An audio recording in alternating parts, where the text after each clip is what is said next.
Bueno, bienvenidos a la Universidad de Conciencia, Sabiduría, Flor de Lis. También quiero dar las gracias al canal de Nueva Humanidad TV por expandir esta sabiduría y este conocimiento.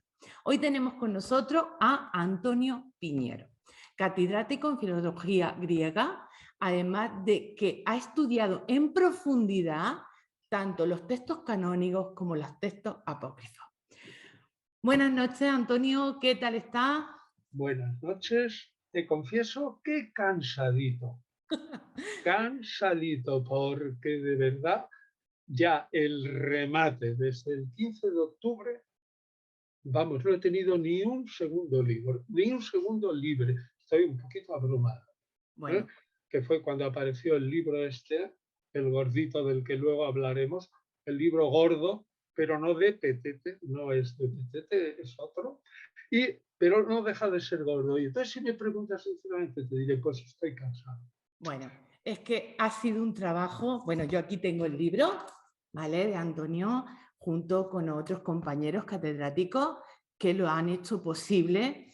Es una traducción del Nuevo Testamento auténtica, ¿vale? No hay ningún componente religioso, sino es de las escrituras a la traducción, sin pasar por nada, pero sí Y comentado por luego, ello, que es luego maravilloso. la explicación es lo importante, maravilla, porque mira, yo creo que ya lo he dicho, la traducción es verdad que es importante, pero como resulta que en pleno siglo XX y XXI el texto griego básico, si queremos ser serios, es el mismo en todos los traductores, el mismo, salvo que repitas una traducción de otro texto, como por ejemplo la antigua de Reina Valera, que es una maravilla del castellano, pero tenía un texto distinto.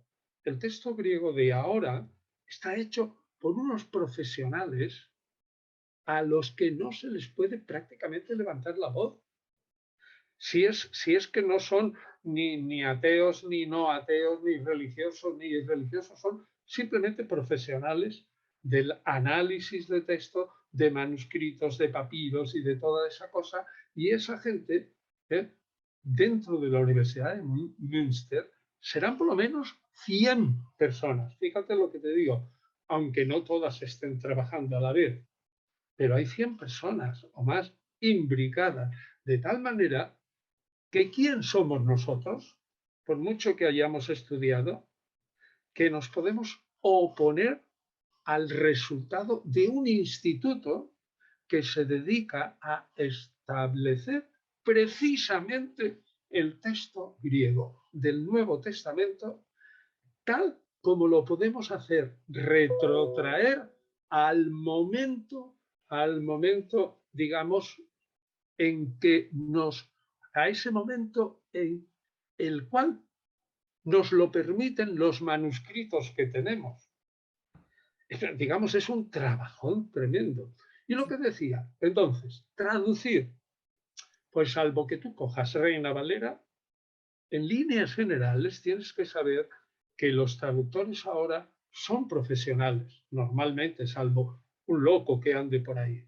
Y además se vigilan unos a otros y se copian.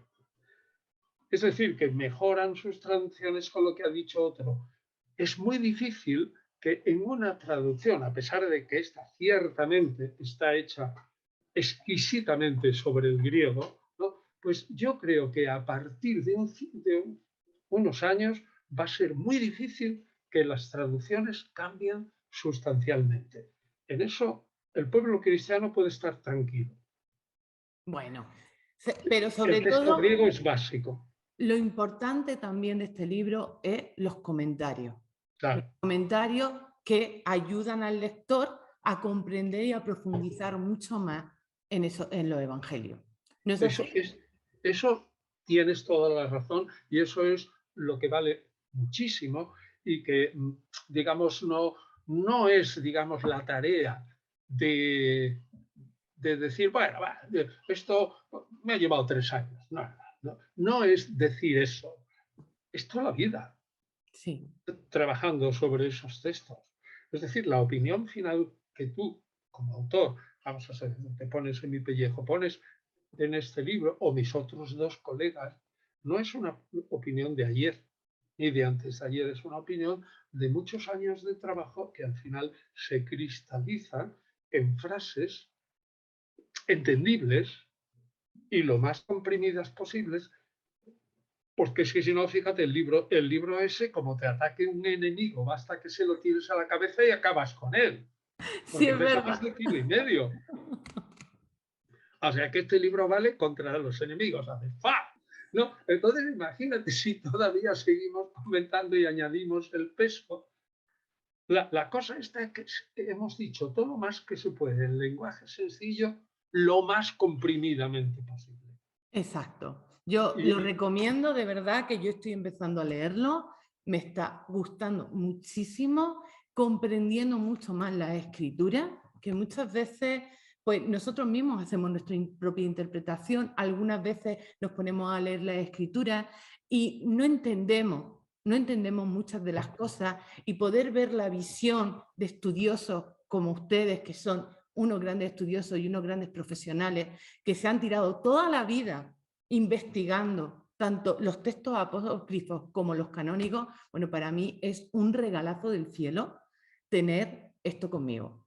Así es que bueno, yo muchísimas te lo gracias. agradezco mucho porque eso es apreciar algo que tú sabes que es más como una misión, como un servicio y que de ninguna manera, lo estábamos hablando entre nosotros, tiene el menor sentido económico. No, Ninguno, ninguno, simplemente es como quien dice para cubrir los gastos del editorial, del transporte, porque esto mueve a muchas personas para que llegue el libro a la gente. Entonces es cubrir esos gastos que son muy notables.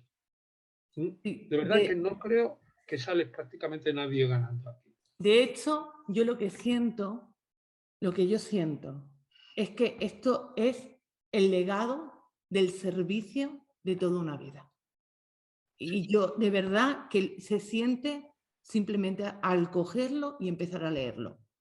Se siente el amor que le habéis puesto y se siente la experiencia, con lo cual para mí es el servicio de una vida entera, estudiando y profundizando en todos los evangelios. Yo te agradezco mucho esa perspectiva. Sin embargo, es una obra, como toda obra humana, imperfecta. Bueno, Puede ser perfectible. De hecho, pues yo creo que podríamos hacer, ahora mismo es imposible, pero con el tiempo, ahora mismo lo digo porque los tres, cada uno tenemos nuestro trabajo pendiente, ¿no? Pero hay que arreglar algunas cosas para que quede todavía más sólido cuando el libro, digamos, se estabilice, ¿no? Y digamos, bueno, pues podemos, digamos, perdón, por decir digamos es solamente una expresión de humildad, por no decir, lo afirmo de una manera absolutamente y rotunda, ¿no? Cuando tengamos un poquito más de estabilidad, podemos mejorar el producto. No te quepa la menor duda, ¿eh? Lo podemos mejorar. bueno, A lo mejor, lo perfecto es ser imperfecto, porque la humanidad es imperfecta, pero siempre claro que se pueden mejorar las cosas, pero yo le digo que mi punto de vista y mi sentir es que es una obra maestra y es un legado de muchos años de trabajo y de esfuerzo. bien, y yo te lo agradezco otra vez. Bueno, pues entonces, bueno, ya, y también agradecerte a ti porque tú hiciste una buena tarea en la preventa, en la suscripción, cuando la gente hubo de confiar, porque el libro no existía, hubo de confiar en los autores, y hubo de confiar en la editorial, hubo de confiar en todo y confió y pagó entero. Es decir, no es decir, voy a comprarme un piso que pierdo la mitad si me estafan, no, no. Es que pagaron el 100% de lo que cuesta esto en este precio barato, ¿no? O sea, Sí, es súper económica la obra, es súper pues entonces, económica. pero tú tuviste tu parte muy importante porque lo expandiste y yo te lo agradezco también. O sea Bueno, que has contribuido a la expansión de la obra. Así que gracias. Y que quede en acta. pues muchas gracias a ti, Antonio, de verdad, porque para mí es mi servicio de vida, expandir sabiduría, y para mí esto es un libro de sabiduría, como todos los que ha escrito, porque todos son muy especiales. Incluso comulguemos más o comulguemos menos con una idea, pero todos nos aportan una gran sabiduría y nos hacen cuestionarnos muchas cosas. A mí eso me encanta, Antonio, cuestionarme todo en mi vida, dejármelo sentir en mi corazón e investigar. Me encanta investigar, me encanta cuando he leído su libro, porque esta noche estamos aquí para hablar del libro de Jesús y las mujeres, ¿vale? Me transportaba a aquella época. A mí me encanta cuando me pongo a leer o a profundizar en alguna sabiduría, irme al momento, a la época, cómo se vivía, cómo sentían, ¿no? Y por eso yo quería hacerle esta entrevista, para que de primera mano nos cuente un poquito cómo era el papel de la mujer en el siglo I. Pues brevemente, eso está en el libro y no vamos a repetirnos mucho, diremos solamente estas ideas esenciales, pero desgraciadamente, el papel de la mujer en el siglo I, no en el Israel, ¿no? Que podríamos venerar como fuente también de sabiduría, no, sino en el Mediterráneo oriental, en Grecia y en Roma, era un papel absolutamente secundario. Es totalmente cierto que algunas mujeres que destacaban porque brillaban de una manera, digamos, estrepitosa, pero el resto es lo que ha ocurrido hasta hace poco. La sociedad se dividía en lo público y lo privado. La parte privada, que es el reino del ámbito doméstico, de los niños y todo eso, tenía una dueña y señora que se notaba perfectamente en la gente rica, ¿no? Porque esa dueña y señora mandaba sobre otras mujeres y sobre criados masculinos, sin duda alguna, dentro del ámbito de la casa.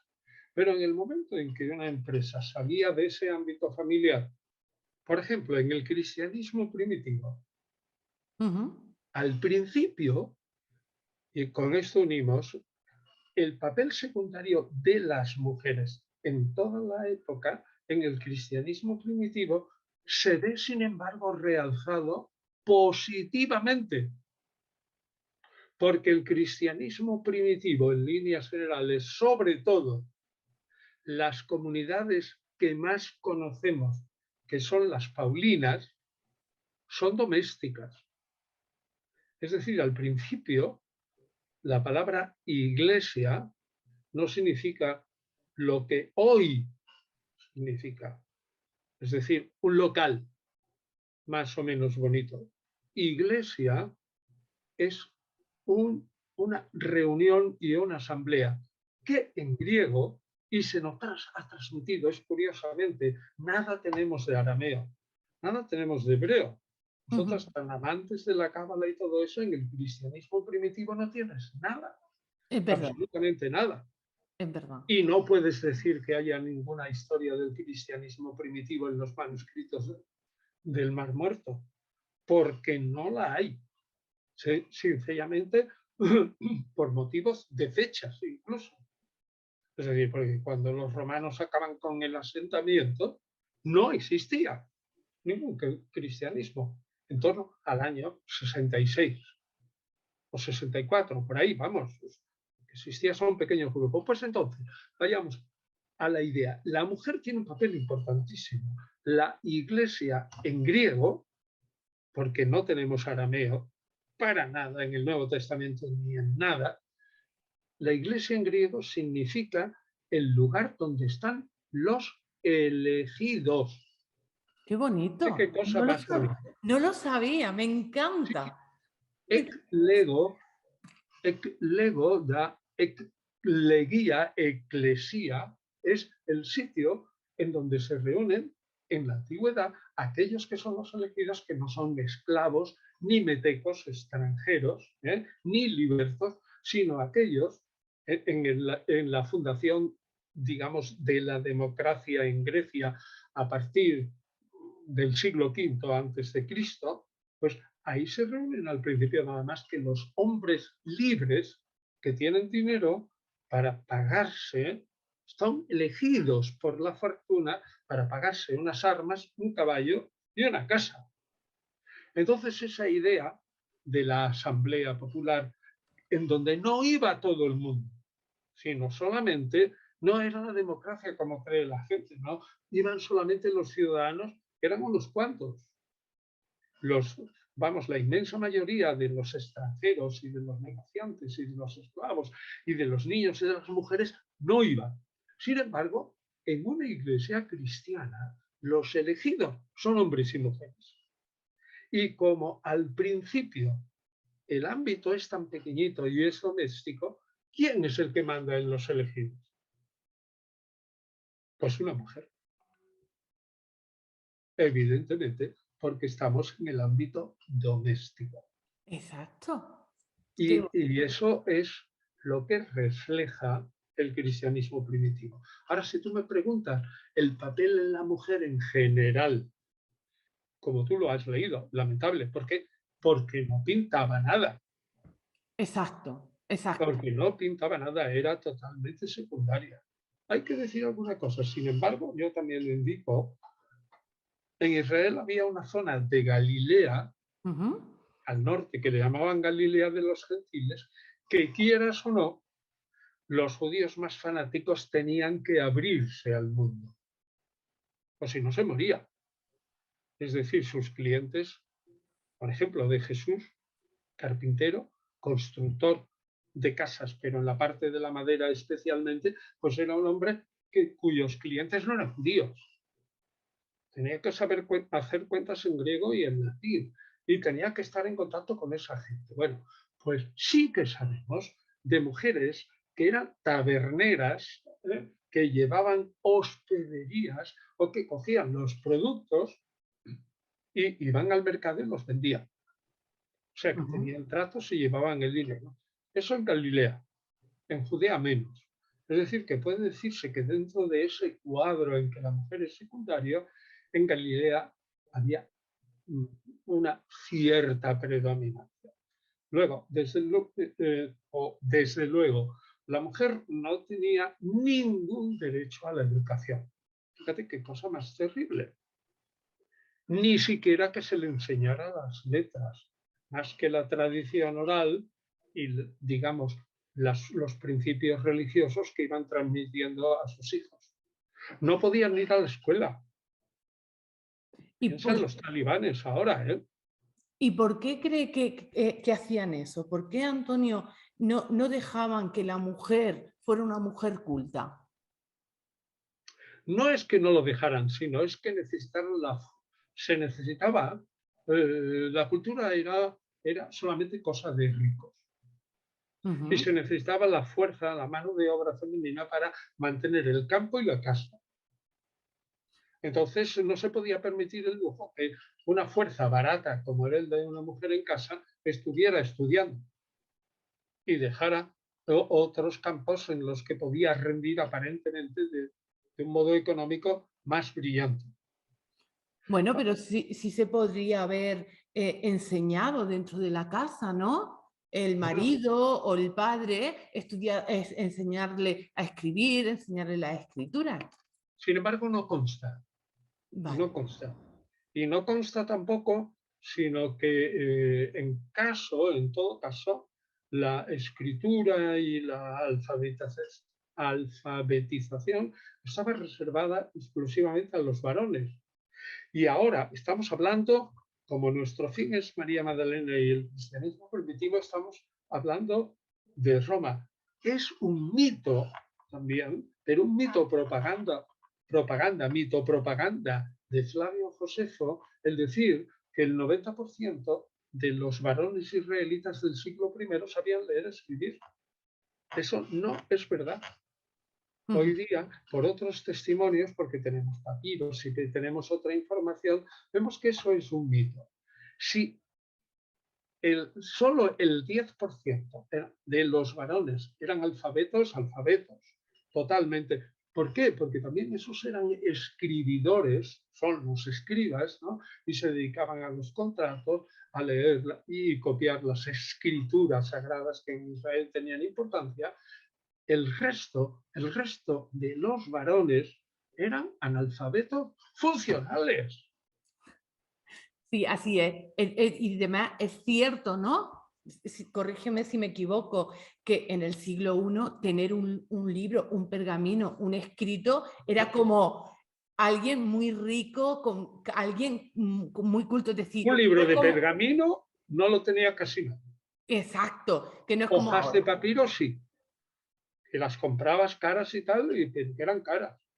Claro, pero Y que era valían. personas con poder adquisitivo. Tenían que tener poder adquisitivo, ¿no es así? Vale. Entonces, si los varones, ya decimos de esos, que eran analfabetos, digamos, o que eran analfabetos funcionales, fíjate el papel de las mujeres.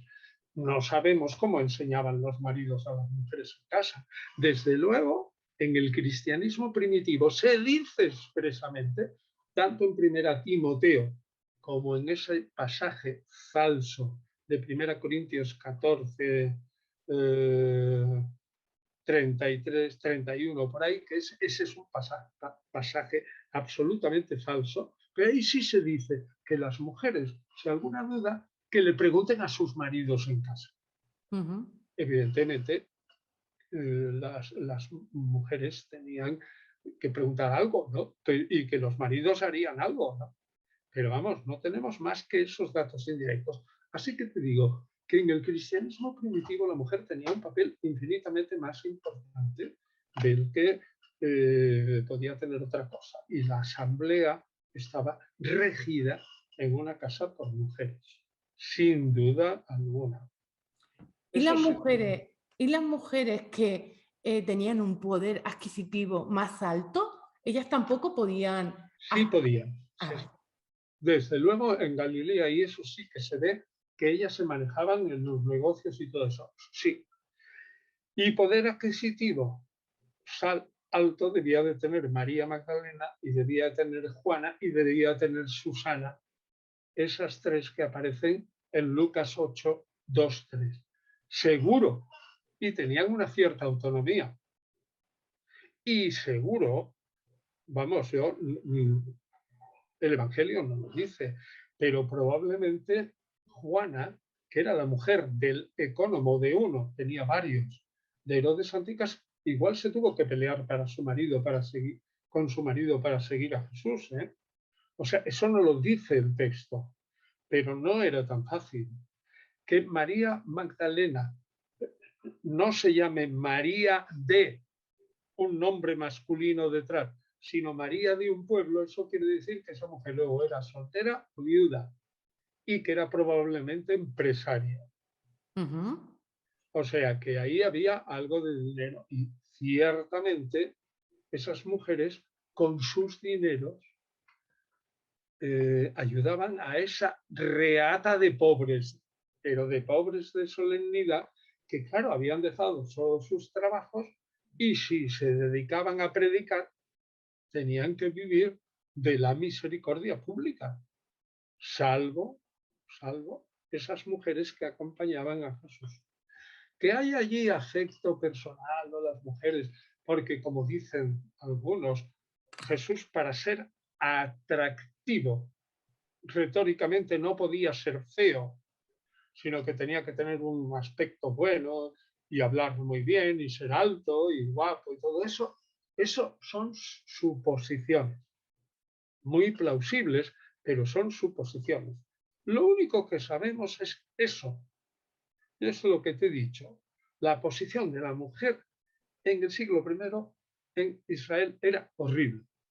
Ni tenía derecho al divorcio. O sea, eso sí, sí que llevaba consigo una dote y si era despedida podía recuperar esa dote.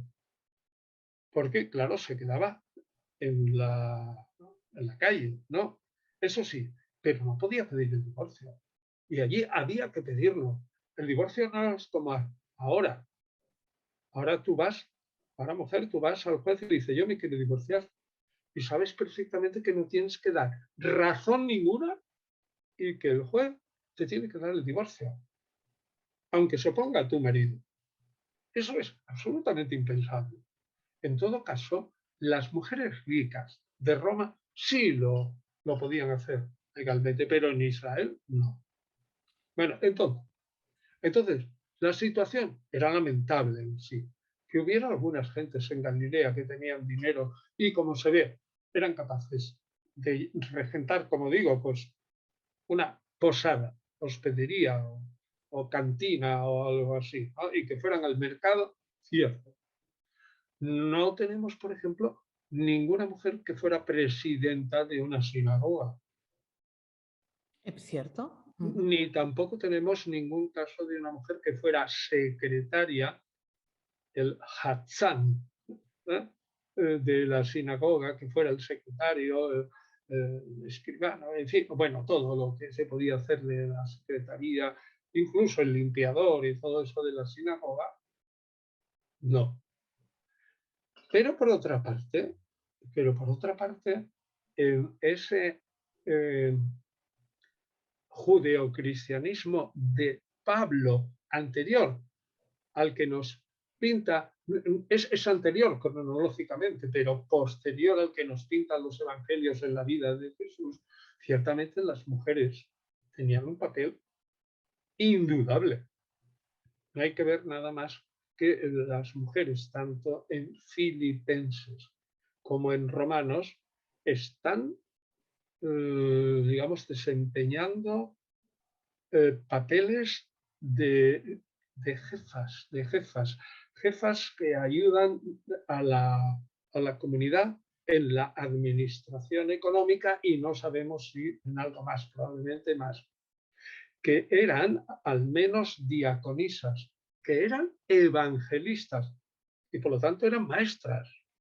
Bueno, Desde luego, en Pablo es ujú. claro que las mujeres pueden enseñar y profetizar Y y esto hablar es, en lengua. y esto es debido a la influencia de Jesús, Pues no lo creo. ¿no? O yo no puedo probarlo, Ah, porque vale. lo que yo estoy probando, lo que yo estoy hablando de las comunidades paulinas no son las comunidades de Jesús. Estoy mezclando un poco, como me Ujú. has dicho, en el siglo primero, ¿no? Sí. Tanto la situación con Jesús como la situación en las comunidades posteriores. Yo creo que la situación de Jesús está descrita maravillosamente por Lucas en pocas palabras. Vamos a ver, Jesús era un individuo que se estaba jugando la vida después de que Herodes Antipas había matado a su maestro. Entonces, su predicación suponía el salir de su casa, esa esperanza que él tenía, Jesús, en poder predicar a la mayor parte de los pueblos de Galilea. Y de luego ahí que se expandiera por todo Israel, era un proyecto de fábula. Pero yo pienso que es un proyecto mental. Es decir, en la vida real de Jesús, esa vida pública debió de durar muy poco, porque Herodes Antipas andaba detrás de Jesús. Si es que Jesús es un sucesor y un discípulo de Juan Bautista, y Herodes Antipas se había cargado a Juan Bautista. Es decir, ese hombre se estaba jugando la vida continuamente, aunque no lo pinten los evangelios así. Bueno, pero el trabajo que hizo, Fue, fue cosa de varones. Siento decírtelo. A ver, dime, ¿quién predica el reino de Dios? Varón. sí, ¿eh? ¿Qué son los 12 discípulos que según Marcos 3 ¿eh? se Ujú. envían ya a predicar? Lucas 9 y Mateo 10. Varones. Sí. en ese envío de predicar de 72, que solo lo trae Lucas en el capítulo 10, ¿quiénes eran? Varones. ¿Quiénes son los discípulos? Varones. Es que no hay el nombre de una mujer. Es que cuando Lucas habla de mujeres, emplea el verbo diaconein, de donde viene diácono. El diácono es un servidor y no emplea otra cosa. Se han hecho piruetas intelectuales para decir, este diaconein es seguimiento. Y seguimiento es igual a, fíjate lo que te digo, fíjate la pirueta. Diaconein, servicio, supone seguimiento, porque Jesús estaba en movimiento. Ese seguimiento supone discipulado. Y el discipulado supone intimidad con Jesús, es decir, pertenecer a su grupo íntimo. Ya, pero eso se lo inventan. Así sin más, usted se lo está inventando. Se lo diría yo a cualquiera. Eso así, una prueba estricta, no tenemos. Bueno, pero como yo trabajo... Tenemos que hacer maravillas como un hombre con los textos para sacar lo que más. Claro, pero si yo me voy al siglo I y yo quiero expandir un mensaje, siempre abriría el campo a través de los hombres. ¿Por qué? Porque si a las mujeres en aquel momento no las iban a escuchar. Claro, y no llegaban a ellas. Las mujeres podían estar en las masas, pero lo que importaba era la conversión del hombre. Eso se ve tanto en el mundo grecorromano como en el mundo judío.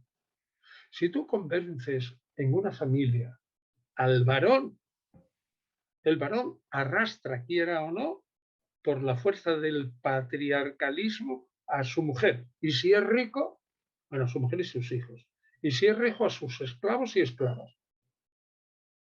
Por eso, claro, realmente, aunque no lo digan los evangelios, la predicación debía ser en la plaza de los pueblos y luego continuaba en las casas de aquellos que les daban alojamiento allá en los pueblos donde estaban. Entonces se reunía la familia y claro, estaría el padre y la madre y los hijos, y si eran ricos, para hospedar a Jesús y sus discípulos, los esclavos. Pero el que pintaba era el hombre, porque si tú conquistabas al hombre, automáticamente conquistabas a la familia entera. Muy bien. Y ¿Qué le voy a hacer? no, era así, el siglo I era así. Es cierto, de hecho, lo que yo conozco y luego mis sentires es muy claro que tuvieran que ser hombres los elegidos para expandir el mensaje De precisamente. Jesús, pero no en Pablo. Pablo sí que se sirvió. Es verdad que se sirvió de hombre, pero también se sirvió de mujer. Así. Como el matrimonio ese famoso de Áquila y Priscila o Prisca.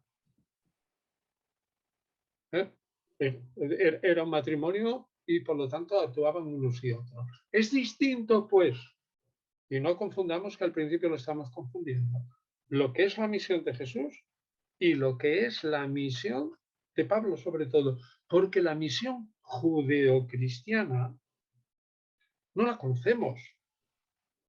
Al principio los judeocristianos que estaban en sinagoga, digamos, o reunidos en grupos en Jerusalén, en Galilea, y suponemos también que en Samaria, al principio no les interesaba hacer mucha propaganda hacia afuera, entre otras razones, porque estaban convencidos, como luego se vio cuando los evangelios se escribieron sobre Jesús y como se sabía por Pablo, ya antes, que el fin del mundo, como ya he dicho tantas veces, vendría dentro de 10 minutos. Sí, dentro de 10 minutos, a la vuelta de la esquina.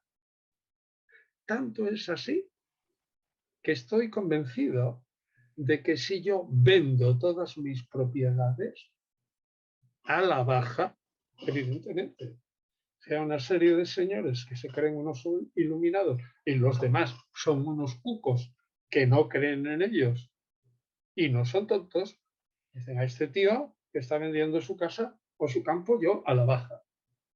Ujú. Pero probablemente si vendían sus propiedades, tendría que ser a la baja. Y ponían el dinero a los pies de los apóstoles, lo hacían porque estaban convencidos de que ese dinero les iba a bastar para los, entre comillas, 10 minutos que faltaban para la segunda venida de Jesús, entre comillas, 10 minutos. Bueno, claro, 10 minutos es como una metáfora, es Es decir, una que va a venir metáfora, pronto. es decir, que era inmediato, lo que sería inmediato.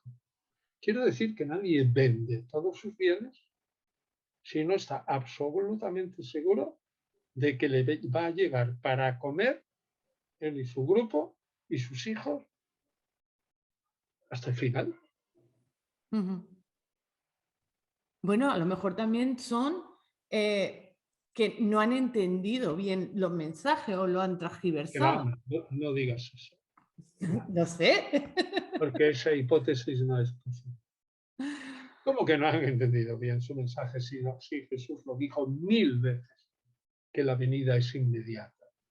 Si lo dijo Pablo, que es inmediata, en 1 Tesalonicenses 4, 14, 17, si lo dice una obra escrita en el 96, 60 años después de la muerte de Jesús, y que es el Apocalipsis, cuando empieza diciendo, he aquí lo que va a ocurrir pronto, de inmediato.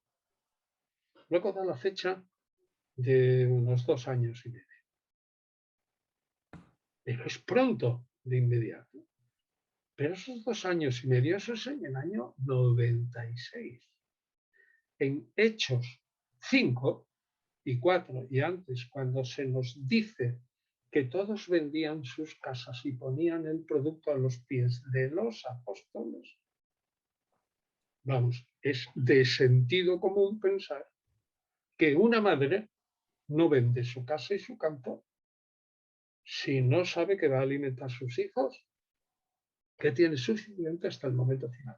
Porque una madre no está loca, salvo en esos casos que eran unos fanáticos religiosos y estaban convencidos de eso. No es que estuvieran locos, es que creían al pie de la letra el mensaje de Jesús de que no pasará esta generación sin que todo esto se cumpla.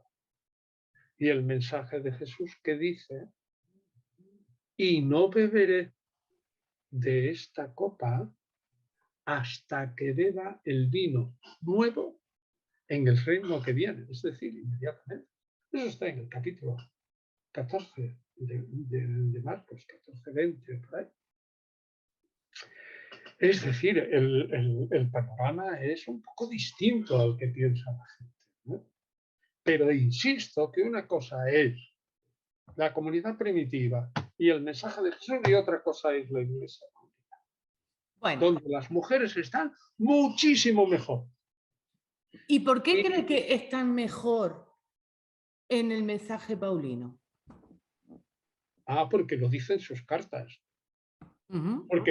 Porque Pablo emplea a las mujeres para la evangelización y porque Pablo en 1 Corintios dice clarísimamente, y ya antes lo había dicho en Gálatas 3:28, que desde el punto de vista de la redención, del tiempo mesiánico, del tiempo en que nosotros vivimos ahora, decía Pablo, y que dura de aquí a 10 minutos, lo repito 1000 veces, no hay hombre, no hay mujer, no hay esclavo, no hay libre, no hay siervo y no hay dueño, sino que todos somos exactamente iguales en Cristo Jesús.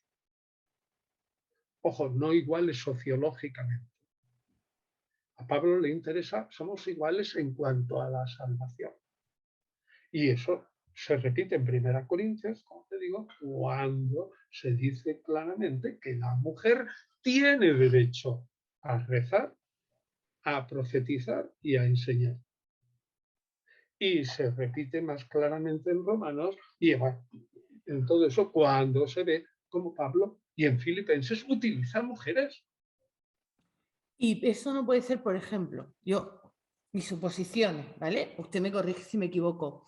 Cuando Jesús resucita, a la primera persona que se le presenta es una mujer, es a María Magdalena. Bueno, ¿y cómo lo sabes? A ver, ¿Cómo lo sé? Bueno, sí. porque lo siento, porque está Ah, también en los sí. evangelios, sí. Los evangelios, ¿estás segura de ese plural? Bueno, o evangelio, vale. ¿Cuál evangelio? No me acuerdo el qué. Ahora Pues el de mismo. Juan, Sí. evidentemente el último, en el capítulo 20. Jesús se aparece la primera María Magdalena, es cierto. Pero, ¿y qué dice? ¿Y qué dice Bueno, Pablo? pero también está Bueno, en Marcos. sí, no, pero no en Marcos 16, 1, 8, sino en Marcos a partir ese es el final añadido de Marcos. En Mateo se aparece Jesús a las mujeres, en Marcos no se Ujú, aparece María Magdalena, ni se aparece Jesús, a nadie. Lo que se aparece son los dos ángeles, o un ujú, ángel. Sin embargo, en Mateo ya se aparece Jesús a las mujeres. Y en Lucas, al primero que se aparece es, vamos a ir por ese orden, es o a los discípulos que van caminando a Emaús, capítulo 24, ujú. o a los discípulos reunidos, pero antes a Pedro. Lo dice especialmente el capítulo 24 de Lucas. Primero a Pedro, a los discípulos, o bien a los discípulos de Emaús antes que a Pedro y al resto de los 10, o sea, los 10 discípulos privilegiados que quedaban. Solamente, y luego, Primera Corintios 15, cuando Pablo habla de la resurrección. Ujú. ¿A quién se aparece el primero, según Pablo? A Pedro. Luego los 12. Luego a 500 hermanos. El último a él. No hay ni noticia de María Magdalena. Ni noticia. Y es la primera, ¿eh? Primera Corintios, eso está escrito en torno al 54, entre el 54, 56 o por ahí, antes de los evangelios. Y si hablas de, de apócrifos muy primitivos, que no hay que hacerle mucho caso, pero sí que hay una línea de tradición, tampoco se aparece a María Magdalena. ¿A quién se aparece el primero? A su hermano Santiago. A su hermano Santiago. O sea, que no me digas que eso yo, porque lo siento, porque lo sé, porque tú te estás hablando de un evangelio, Ujú. que es el evangelio más tardío de todos, que ciertamente, el evangelio de Juan, lo he definido en el libro gordo como una enmienda a la totalidad de los tres evangelios anteriores.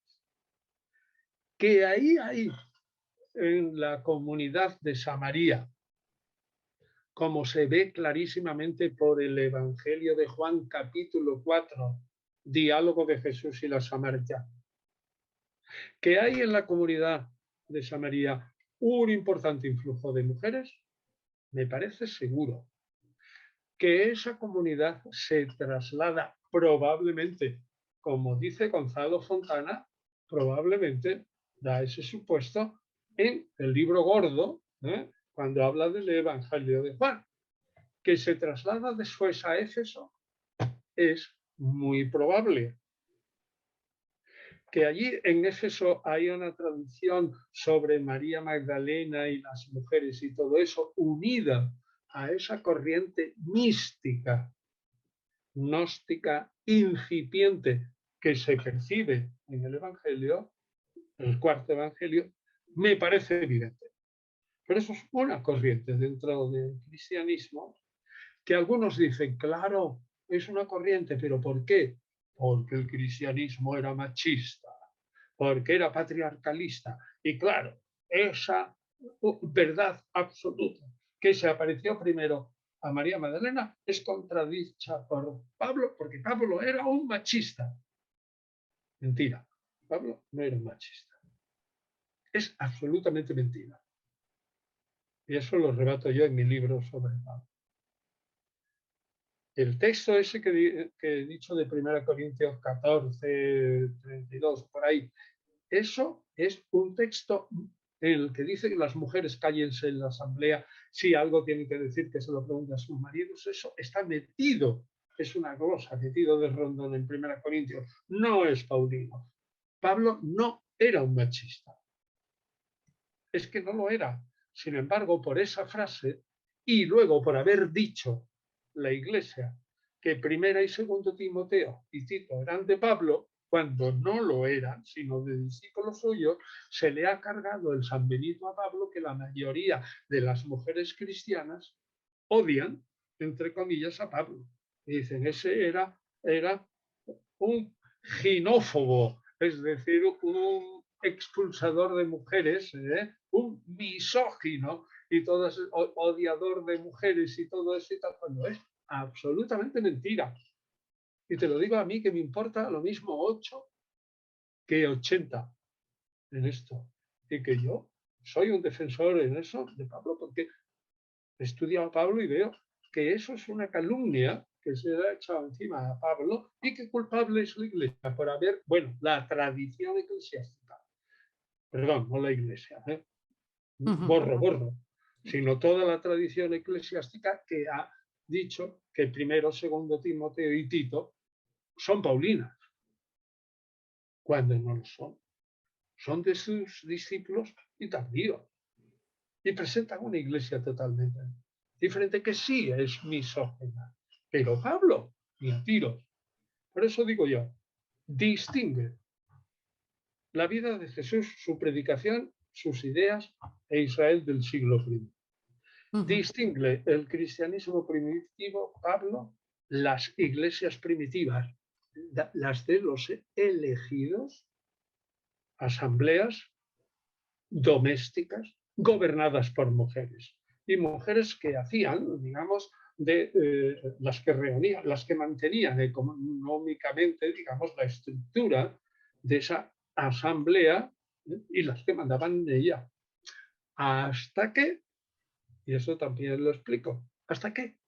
Pues hasta que el crecimiento exponencial de un 40% por década del cristianismo primitivo llevó a que una iglesia doméstica, por muy grande que fuera la sala del rico de turno, no tuviera cabida para tanta gente.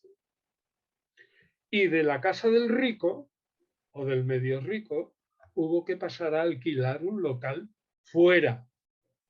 ¿Y qué ocurre cuando tú alquilas un local en el Imperio Romano? Que también lo ignora la gente. ¿Qué ocurre cuando tú alquilas un local para comidas religiosas, para administración de actos religiosos, un local de la buena muerte para que te entierren bien y todas esas cosas y tal, o para predicar? Pues que caes dentro de la Lex Julia de Collegis, la ley Julia de los colegios. Un colegium es aquel sitio donde, un colegio, es aquel sitio donde se reúne la gente. Caes dentro de la Lex Julia de Collegis e inmediatamente eres una institución pública sujeta a impuestos y a vigilancia de las autoridades. Por tanto, en ese momento, la iglesia de los elegidos, doméstica, mandada por mujeres, por el crecimiento del 40% por década de la población, y al alquilar locales pasa automáticamente del ámbito privado al ámbito público y pasa inmediatamente del mando de las mujeres, sin más, al mando de los varones, sin conspiración patriarcalista ninguna. Vale, lo entiendo. Qué Lo bien siento mucho. explicado, Antonio, qué bien explicado. Ahora también me doy cuenta que tengo que seguir profundizando mucho y cuestionándome muchas cosas. Así es que es genial. Para mí, seguro que para todos los que nos están escuchando, todo esto nos está removiendo, ¿vale? Porque a mí me remueve cuando hablo con usted. Claro, me cuenta la historia, me cuesta todo el estudio profundo que ha hecho y a mí también me hace cuestionarme. Pero yo también, yo soy muy de sentir. Yo leo todo y me lo voy dejando sentir. Y voy preguntándome por qué, para qué. Pero eso es, la mayoría de los varones no tenemos esa cualidad. Te Sí. lo aseguro que no la tenemos. Es una pérdida increíble de sentimiento afectivo. Y te digo yo una cosa. La mayoría de los varones no han caído en la cuenta que la maternidad es un superpoder. Sí, yo le digo que tengo 4 hijos. Es un superpoder. Y que lo que siente una madre jamás llegará un varón a sentirlo. Es cierto. Eso es evidentísimo. Entonces, como es evidentísimo, digo yo, ese mundo tuyo, madre de 4 hijos, tú has ejercido 4 veces un superpoder. ¿Eh? Sí. Es que es un superpoder. Traer a un ser humano aquí es un superpoder. Pero que lo digo 1000 veces, es un superpoder del que no caemos en la cuenta los varones. Y entonces resulta que cada mujer tiene una profundidad afectiva que espontáneamente tú dices, sí, sí, yo conozco, pero yo lo siento. Mira, un varón no nos andamos con esas cosas, sino que nos quedamos a un nivel más superficial, y eso es lo que nos pasa a los filólogos, y nos quedamos simplemente en esto, explicar bien las cosas, pero sin sentir nada. Simplemente lo explicamos. Pues me da pena porque os perdéis algo muy grande. Muy bien, yo lo admito, lo admito. Tenemos otras cosas, los varones, Exacto. De pero vamos, hecho, realmente yo siento que la humanidad está llena de personas muy diferentes precisamente para que aprendamos las unas de las otras. Y que todo el mundo tiene su valía. No hay nadie por encima ni nadie por debajo de nadie, sino que todos nos complementamos. De todo el mundo podemos aprender.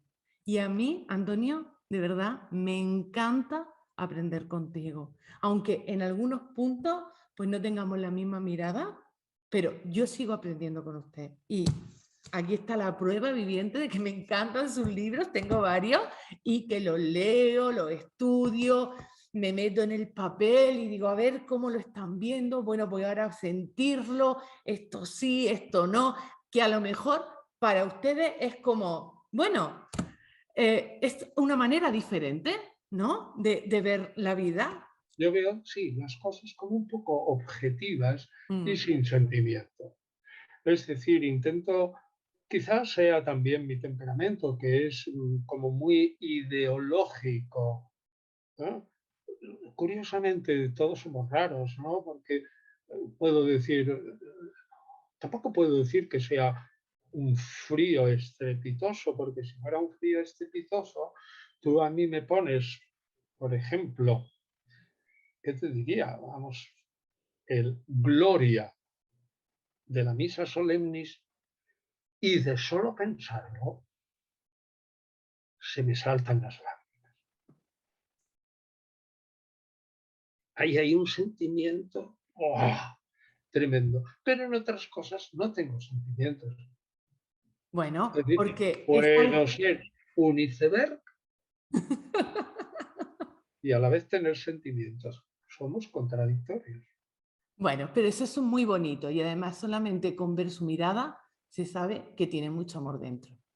Porque Bueno, en la es que, mirada se pero ve tú el qué amor. sabes, maravillas, si tú no me Yo conoces. solamente con ver los ojos, además, una de las cosas que a mí me ha llamado mucho la atención de la pandemia es precisamente el vernos con las mascarillas y poder mirarnos a los ojos. Y cuando ves a las personas y las miras a los ojos, saben cómo se sienten. Incluso se puede ver, sin verle el rostro, cuando sonríen, cuando están tristes, lo que les pasa, si están enfadados. Se ve solamente en los ojos. O a lo mejor es que como soy madre, yo puedo verlo, pero yo lo veo. Además, es automático, incluso cuando voy al supermercado. Bueno, bien, has admitido. Bueno, Antonio, sé que es un poquito tarde, sé que tienes que descansar, pero espero Oye, ¿y cómo pronto. me ves a mí con los ojos? ¿No me ves cansadito? Por eso, es que lo estoy viendo también cansadito. Por eso. Confieso que estoy un poco cansadito. Sé que me gusta explicar las cosas, que me lo paso bien contigo, sin duda alguna, que a través de ti estamos hablando con mucha gente, que está muy bien, que debemos explicar las cosas con extrema claridad y lentitud. ¿Tú no te has dado cuenta que yo hablo despacito cuando estoy explicando las cosas? Sí, Despacio, para que la gente me siga, ¿no? No, yo disfruto con eso, o sea que tú no te preocupes, yo en eso estoy contento y nada más. Así que nos quedamos con una idea muy importante, ¿no?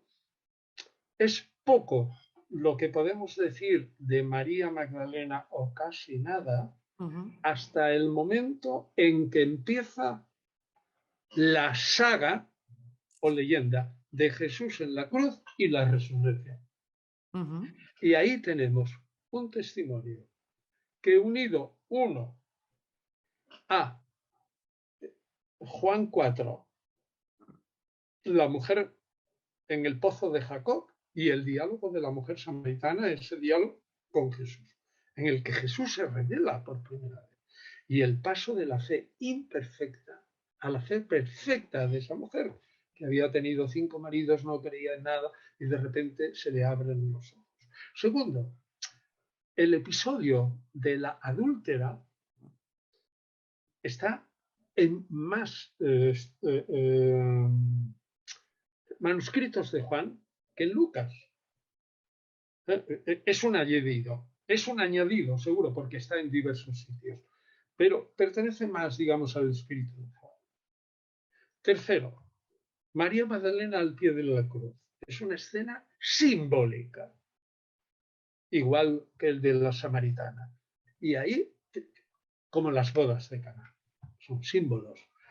Y ahí, María Magdalena en la cruz está formando, en mi opinión, parte de la creación de la Iglesia, en el que la madre pasa también de una fe imperfecta a la perfecta. María Magdalena todavía no. Todavía no. Capítulo siguiente. Aparición de Jesús a María Magdalena. María Magdalena tiene una fe imperfecta, pero fíjate qué papel más importante, ¿no? Ha jugado en todo el Evangelio de Juan, como ya te he dicho, capítulo 4, ¿eh? Capítulo 7 al final con la capítulo 4, Samaritana, capítulo 7 al final.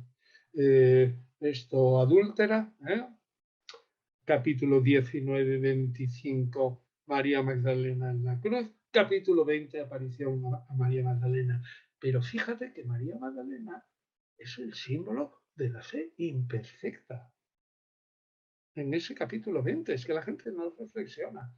No conoce a Jesús, lo confunde con un hortelano y solo es capaz de conocer a Jesús cuando Él se le revela por la palabra.